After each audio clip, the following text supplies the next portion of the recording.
इसमें ये होता है कि अंकित मूल्य दी जाती है और एक छूट दी जाती है और फिर पूछा जाता है कि इतना लाभ हो गया है, तो क्रय मूल्य ज्ञात कीजिए। एक दुकानदार वस्तुओं का मूल्य इस तरह अंकित करता है कि अंकित मूल्य पर 28% यानी 28% को छूट देता है। छूट देने पर उसे 12% का लाभ होता है, यानी 28% छोड़ दो, 100 रुपये में 28 रुपये छोड़ लो तो भी 12 रुपया कमाया हुआ है। अंकित मूल्य 224 रुपया है, क्रय मूल्य ज्ञात कीजिए। माना कि क्रय मूल्य हमारा 1 है,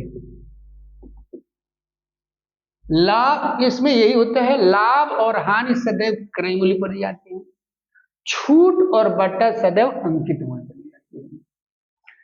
अगर छूट के लिए ले आए तो छूट के लिए अंकित मूल्य अपने आप में 100% होता है, और लाभ और हानि की बात आएगा तो क्रय मूल्य अपने आप में 100% होता है।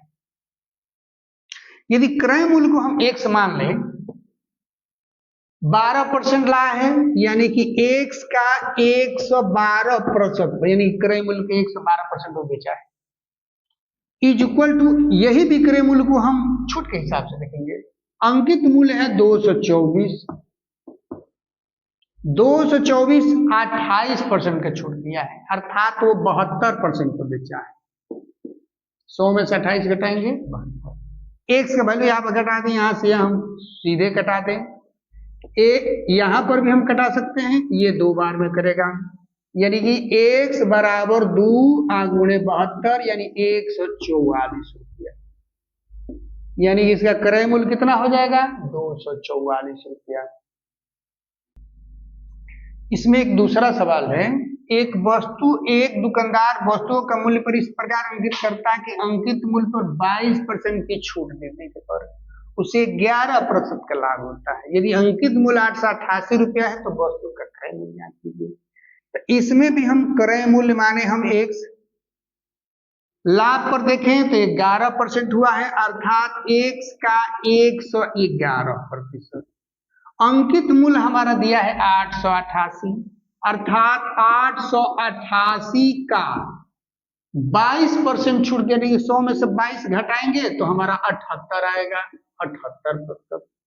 अर्थात इसी से ही हम यहीं से कैलकुलेशन करते हैं, ये परसेंट से परसेंट कैंसिल हो जाएगा, 1 से 11 से यहीं से हम कटाएंगे तो ये 8 हो जाएगा, यानी x बराबर 8 गुणे 78, 8 टाइम 64, 8 सते 56 और 6 64, यानी कि 644 रुपया। 8 टाइम 64, 4, 8 सते 56 और 6 62 रुपया, यानी कि 624 रुपया। इसमें अगला सवाल है, एक दुकान में एक घड़ी पर 825 रुपया की पर्ची लगी है, यानी अंकित मूल्य है। विक्रेता ने अंकित कीमत पर 20% की छूट दी, 20% का छूट लिया है। यदि बिक्री पर उसे 10% का लाभ हुआ हो तो क्रय मूल्य ज्ञात कीजिए। सेम वही मॉडल, मान लिया जाए क्रय मूल्य 1 है, लाभ और हानि सदैव क्रय मूल्य पर होती है, छूट और बटा सदैव अंकित मूल्य पर ली जाती है। क्रय मूल्य को हम 1 मान लें, 20% की छूट दी और 10% का लाभ कमाया है, अर्थात 10% का लाभ कमाया है तो यानी 110%। 20% का छूट दिया है, अंकित मूल्य लिखा है 825 रुपया का 20% छूट दिया जाए, अर्थात 80%। प्रतिशत से प्रतिशत यहीं पर कटा दे हम, 1 से 11, x बराबर 825 गुणे 80 और बाटा 110, ये 0 से 0 हम कटा दें, 11 से हम ये कटा दें, 11 77 और 11 55, 75 गुणे 8, 8 5 40, 8 7 56 और 4 0, यानी कि 600 रुपया, 600 रुपया।